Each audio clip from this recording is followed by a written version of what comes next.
Hello, everyone. My name is Andrew Hall. We're going to talk about what are we talking about? Christo-fascists today. Before we start talking about this woman, I'm sorry, there should have been a trigger warning for that. Before we start talking about Marjorie Taylor Greene, let's talk about another Christo-fascist, one that we have covered a couple of times on the Disappointed Cat Morning Show. And if this is your first time here, this is news you can use to fight fascism. Let's take a look at this little clip about this up-and-comer Christo-fascist. Might as well ask. I mean, angels are, Yeah. Let's do this from the beginning. Pray that I win. Yep. One thing that I've been doing is praying that if anyone tries to steal a vote, that God would send the angels to steal the vote back to make it an honest vote. Yeah. I think we might as well ask. I mean, angels are, they can do things. They can do jobs. So I think And here's the thing: if you believe in fairy tales and magic pixie dust, then yeah, sure, angels can do anything. They can do anything. They can clean your house.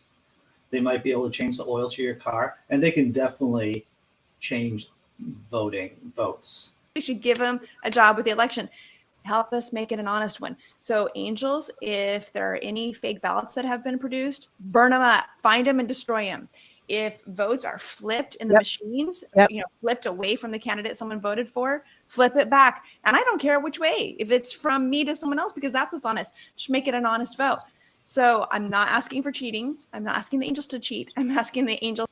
That's good of her, not asking the angels to cheat. That's perfect. To prevent cheating, to make it honest. So, so I'm asking God, would you send the angels to do that?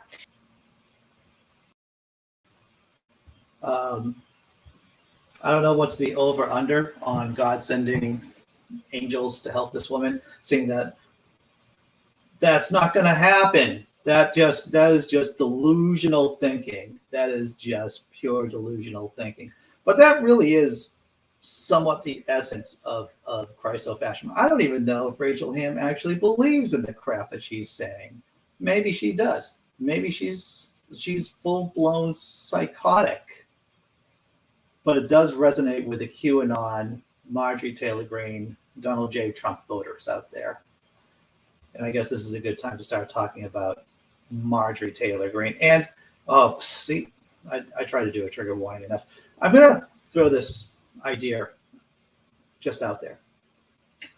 That not only you should be barred from running from office if you engaged in the January 6th rebellion, the insurrection, the January 6th Beer Hall Push Part 2.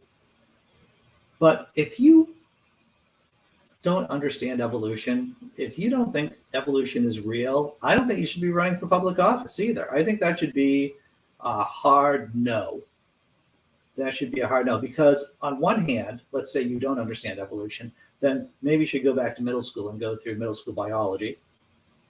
And two, if you're just pandering to fundamentalists, I don't think you should be running for office either. Here's a quote from Marjorie Taylor Greene, taken from the Friendly Atheist blog about evolution. And of course, she's talking about the COVID vaccine too, by the way. So this is what Marjorie Taylor Greene said. She refers to it as a bioweapon. And this is an old quote, of course. And so we need to be clear about what the intent of the COVID-19 and the virus is, that they experiment with some kind of Dr. Frankenstein experiment.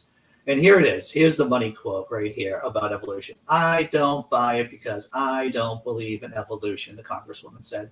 I don't believe in that type of so-called science. I don't believe in evolution. I believe in God.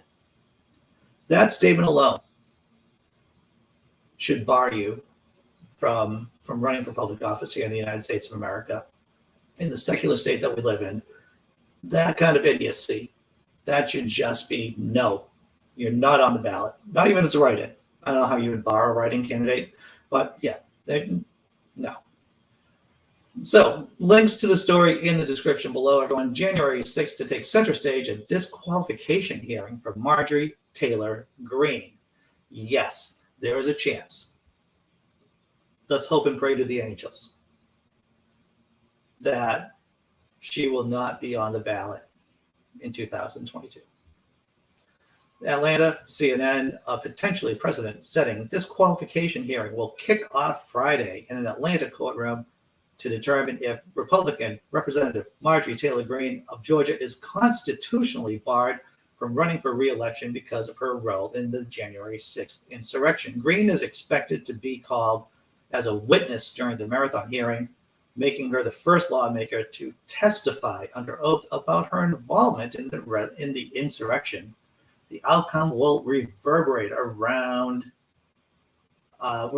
beyond Georgia because similar challenges are pending against other Republican officials and could be lodged against former President Trump runs again in 2024.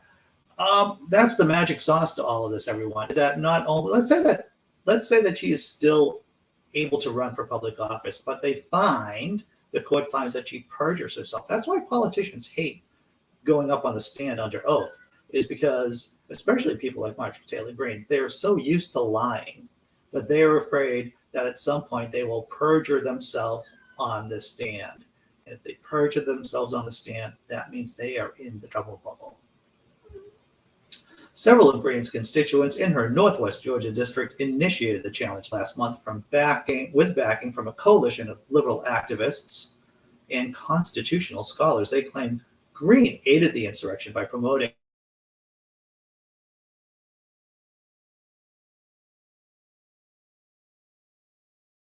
her power and allegedly coordinating with protest organizers. The burden of proof will be on the challengers to show by a more likely than not standard that January 6, 2021 was legally an insurrection and that Greene helped the insurrectionists.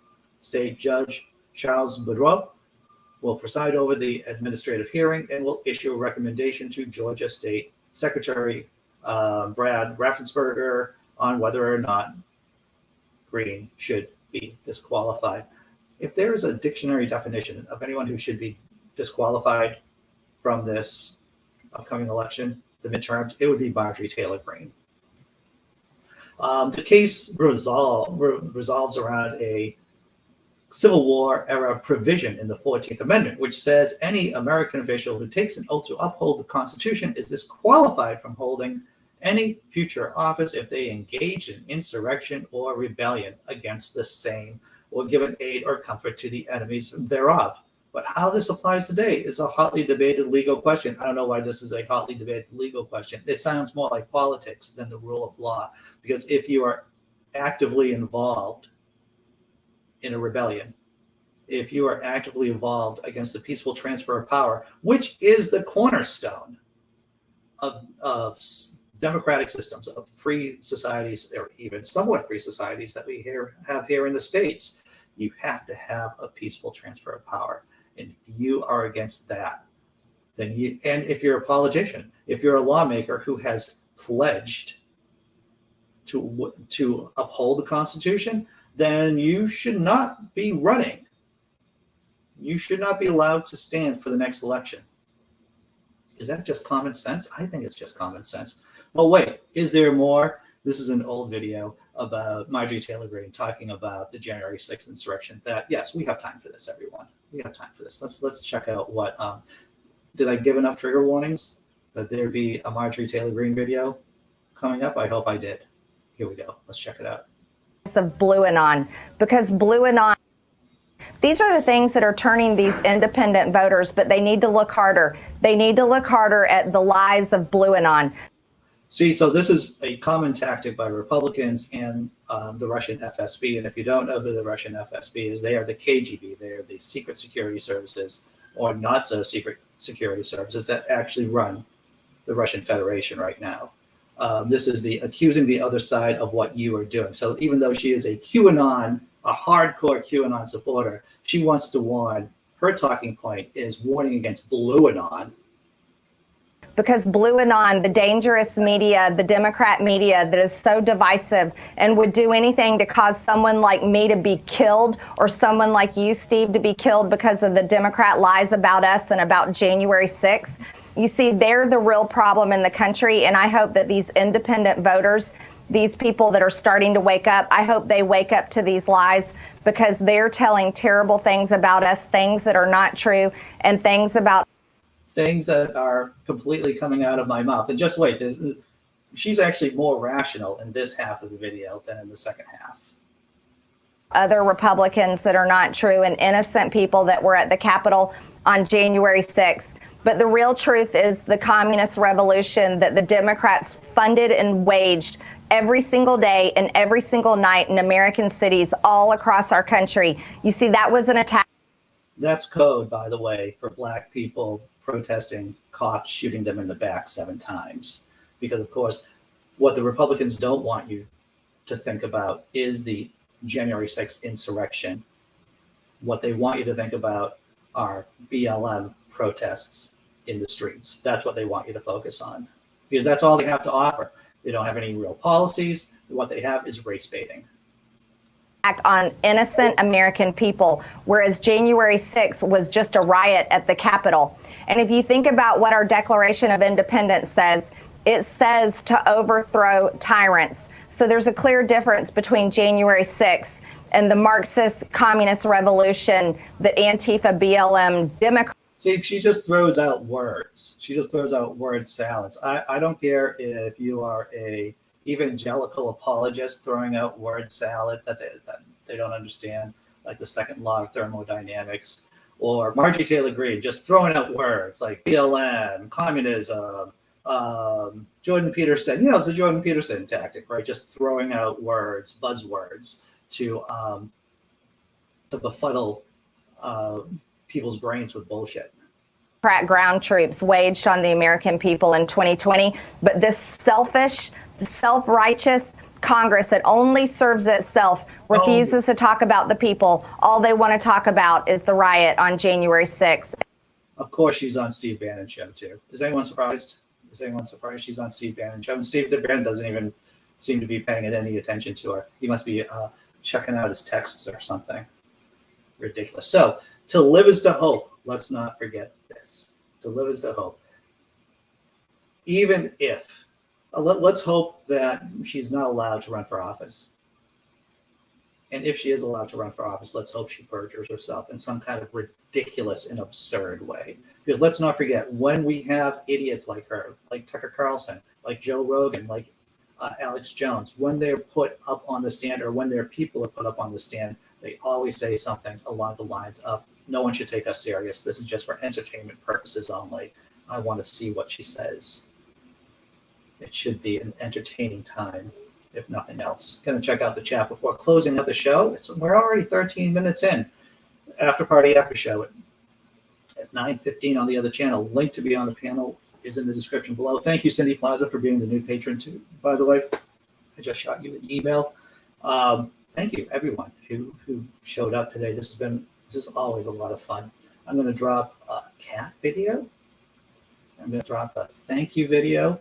And then hopefully I'll see you at 9:15 on our sister channel. The link is in the description below. Did I say that? I guess I said it. Take care, everyone.